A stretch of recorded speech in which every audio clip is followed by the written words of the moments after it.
It is one of the most widely used metals on Earth. The global demand for this resource, which is significant today and going to be much more significant in the months and years ahead. And to have a third of the relative to the global reserves, to have a third of that resource present right here in Saskatchewan, that's a significant discussion. It is the metal that powers American manufacturing, from fighter jets to pickup trucks. This discovery represents approximately 1/3 of the world's known alumina reserves. That is a game-changing amount of a critical mineral that every modern economy depends on. The implications for North American supply chains and trade relations cannot be overstated. What makes this particularly significant is not just the quantity of the resource, but the timing and the geopolitical context. Canada is positioned to become the dominant supplier of a material that the United States cannot do without and cannot easily replace. This shifts the entire dynamic of the current trade dispute in ways that President Trump never anticipated. On January 30th, 2026, Saskatchewan announced the discovery of one of the world's largest alumina deposits, a find that could fundamentally alter the balance of power in President Trump's escalating trade war with Canada. Canadian Energy Metals Corporation revealed that its Thor project contains 6.8 billion tons of alumina within 49.5 billion tons of ore near Tisdale in east-central Saskatchewan, representing approximately 1/3 of the known global supply of alumina. Christopher Hopkins, President and Chief Executive Officer of Canadian Energy Metals, described the discovery as a potential game-changer for the North American aluminum supply chain. The announcement sent shockwaves through Washington, where Trump administration officials are only now beginning to understand the magnitude of what this means for America's negotiating position. The timing of this discovery is explosive. President Trump imposed tariffs on Canadian aluminum that reached 50% effective June 4, 2025, after raising them 25% effective March 10 earlier in the year. Both steel and aluminum imports from Canada have been subject to 50% tariffs since June. These tariffs have cost American automakers billions of dollars while severely disrupting North American supply chains that took decades to build. The irony is devastating for Trump's negotiating position. Canada is the dominant U.S. supplier of aluminum, exporting approximately $12.4 billion in aluminum in 2024, with roughly $11.2 billion destined for the United States. Canada supplies between 70 and 85% of all U.S. aluminum imports, making it by far the most important source of this critical metal. Trade data providers recorded a 22% year-on-year decline in Canadian unwrought aluminum deliveries to the U.S. for January through August 2025, a drop of approximately 410,600 tons to 1.4 million tons. The United States does not have the productive capacity to quickly and cheaply ramp up domestic aluminum production, nor alternative sources to replace Canadian aluminum. Securing electrical power remains a growing challenge in the U.S., with demand projected to rise at an annual rate of 1.7% from 2023 to 2026, driven especially by data centers and artificial intelligence infrastructure that require massive amounts of electricity. Canadian aluminum cannot be replaced rapidly, meaning U.S. importers must continue sourcing aluminum from Canada or reduce their own output. This translates into a catastrophic bargaining position for the Trump administration. U.S. importers are forced to bear most of the cost of the 50% tariff over and above the world price for Canadian aluminum. Ford and Alcoa, which operate smelters in Quebec and then import the aluminum into the U.S., are two companies caught in this situation. Both have publicly stated they are paying tariffs, with Ford paying hundreds of millions of U.S. dollars and Alcoa paying $115 million in additional costs. The financial bleeding is accelerating, with no end in sight. General Motors reported that tariffs cost the company $1.1 billion in its second quarter of 2025 alone. Chief Financial Officer Paul Jacobson stated the tariff impact for the full year could reach between $4 and $5 billion, a staggering sum that directly impacts profitability and competitiveness against foreign automakers. Ford Motor Company announced tariffs would cost the company $2 billion in 2025, incurring $800 million in extra duties in the second quarter alone. Stellantis warned of a 3.7 billion Canadian dollar loss for the first half of 2025 due to Trump's tariffs. These are not theoretical costs. They are real money flowing out of American corporate treasuries because Trump cannot secure alternative aluminum sources. Now, with Canada controlling one-third of global alumina reserves, Trump's nightmare deepens exponentially. The Thor project preliminary economic assessment, prepared by two leading engineering firms, outlines substantial economic potential that positions Canada as an even more dominant player. The modeled internal rate of return is 72% after tax, with a net present value of cash flows at $72.3 billion discounted at 10% after tax. These are extraordinary economics that virtually guarantee development. Economic assumptions include initial capital expenditures of $6.3 billion, operating costs of $1.66 billion per year, and product price assumptions of $5,000 per ton for chemical-grade alumina and $25,000 per ton for high-purity alumina.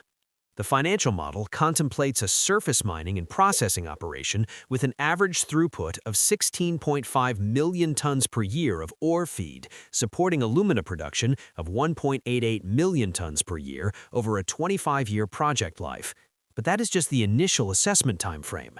Hopkins stated there is enough resource in the ground to mine for more than 2,000 years at 50,000 tons per day.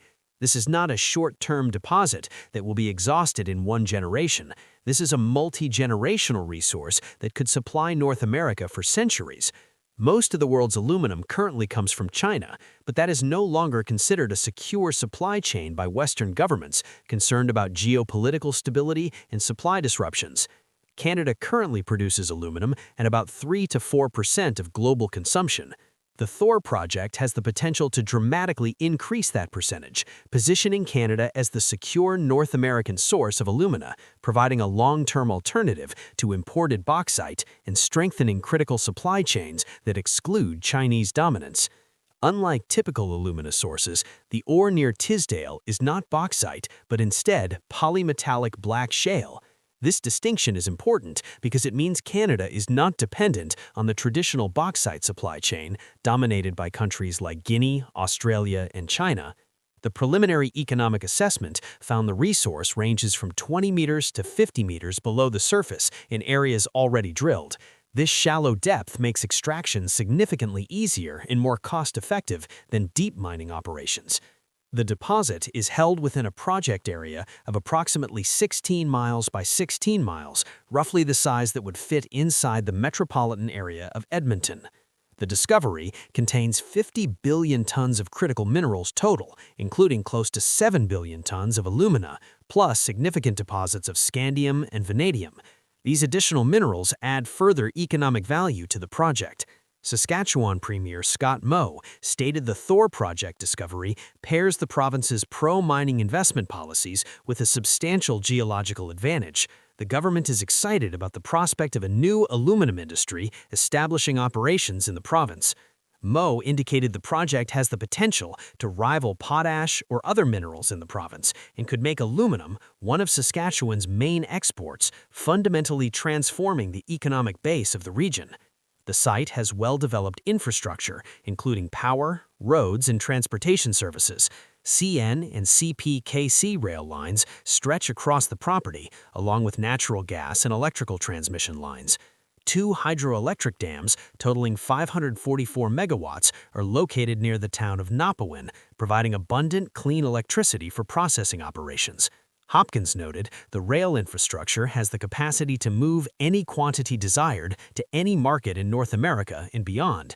This logistical advantage cannot be overstated in a resource industry where transportation costs can make or break project economics. Canadian Energy Metals has successfully produced 3N chemical-grade alumina and 4N high-purity alumina at pilot scale. The company is recovering very high-purity alumina up to 99.991%, meeting the most demanding specifications for aerospace and high-tech applications. The processes developed with engineering firm Hatch demonstrate strong economic and environmental advantages over producing alumina from bauxite. Saskatchewan is very proud of what we produce, not only from an environmentally sustainable perspective, but also from an ethical perspective, Mo stated. The metals targeted are essential to Canada's advancement in aerospace, defense, and sustainable energy. Alumina is considered the most sought-after major mineral in the context of the transition from hydrocarbons to electric use. The efficiencies needed require lightweight materials, and aluminum is the lightweight metal, making it highly sought after for electric vehicles, renewable energy infrastructure, and advanced manufacturing. Every Tesla, every Boeing aircraft, every wind turbine requires substantial quantities of aluminum. Canadian Energy Metals acquired buildings in Tisdale and land where the company anticipates installing a demonstration plant to prove the commercial viability of the extraction and processing technology. The year 2026 will be spent evaluating the resource and advancing engineering studies toward bankable feasibility. The company continues to evaluate project scenarios, sensitivities, and risks associated with the assumptions applied in the preliminary economic assessment. Canadian Energy Metals' 2026 objectives include updating the mineral resource estimate based on the successful 2025 drill program and preparing a pre-feasibility study for potential investors and government partners. Financing for a project of this scale will require billions, but the economics appear compelling enough to attract major mining companies and sovereign wealth funds. The discovery comes as Canada implemented its Buy Canadian policy on December 16, 2025, mandating the use of Canadian-produced steel, aluminum, and wood products in federal construction and defense procurements valued at $25 million or more, where at least $250,000 worth of these materials is required and Canadian supply exists. The policy requires that materials must be manufactured or processed in Canada, not simply sold by Canadian companies.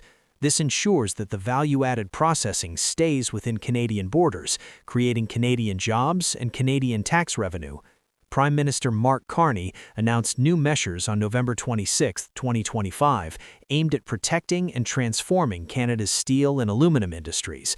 He said Canada must move away from reliance on a single trade partner and build an economy that is more self-sufficient and resilient to global shocks. The message was clear. Trump's tariffs accelerated Canada's strategic pivot away from U.S. dependency. Rather than capitulating to American pressure, Canada is doubling down on economic sovereignty. As part of this shift, the temporary remission of counter-tariffs on U.S. steel used in manufacturing expired on January 31, 2026. To strengthen domestic supply chains, the federal government will fund Canadian National and Canadian Pacific Kansas City Railways to offer a 50% freight rate discount on interprovincial steel and aluminum shipments starting spring 2026. This subsidy makes it economically attractive for Canadian manufacturers to source materials domestically rather than importing from the United States. Ottawa has also committed more than $100 million over 2 years to work-sharing programs, supporting up to 26,000 workers, alongside $500 million increases to both the BDC Softwood Lumber Guarantee Program and the Large Enterprise Tariff Loan Facility. Canada is systematically building a fortress economy that doesn't need American markets. The Thor discovery provides the resource foundation to make this strategy viable for the long term. Against this backdrop, the Thor project discovery in Saskatchewan significantly alters trade dynamics. Analysts estimate U.S. aluminum tariffs could add roughly $400 to the cost of producing a Ford F-150, highlighting the pressure on American manufacturers who must compete globally with companies not burdened by these costs. With roughly 1/3 of the world's known alumina supply now concentrated in a stable jurisdiction with existing infrastructure, Canada gains massive leverage in trade negotiations. Trump's strategy of using tariffs as a cudgel has backfired spectacularly. If developed, the Thor project could anchor a new value-added processing industry in Saskatchewan, creating high-paying jobs, long-term tax revenues, and sustained regional growth for communities that have traditionally relied on agriculture. While the project remains at a preliminary assessment stage and carries development uncertainty, including regulatory approvals, indigenous consultation, and environmental permitting, its scale positions Canada to become a dominant supplier to the U.S. and allied nations. Trump started a trade war to force Canada into submission. Instead, Canada discovered it holds the cards and 1/3 of the world's aluminum reserves. The nightmare for Trump is simple. He needs Canada's aluminum. He can't replace it quickly or cheaply, and now Canada has even more reason to play hardball in negotiations. The Thor project potentially reshapes North American aluminum markets in the future of Canada-United States trade relations, with Trump on the losing end of his own tariff strategy. The irony is that Trump's tariffs, designed to bring Canada to heel, may have accelerated the very discovery that ensures Canadian aluminum dominance for generations to come.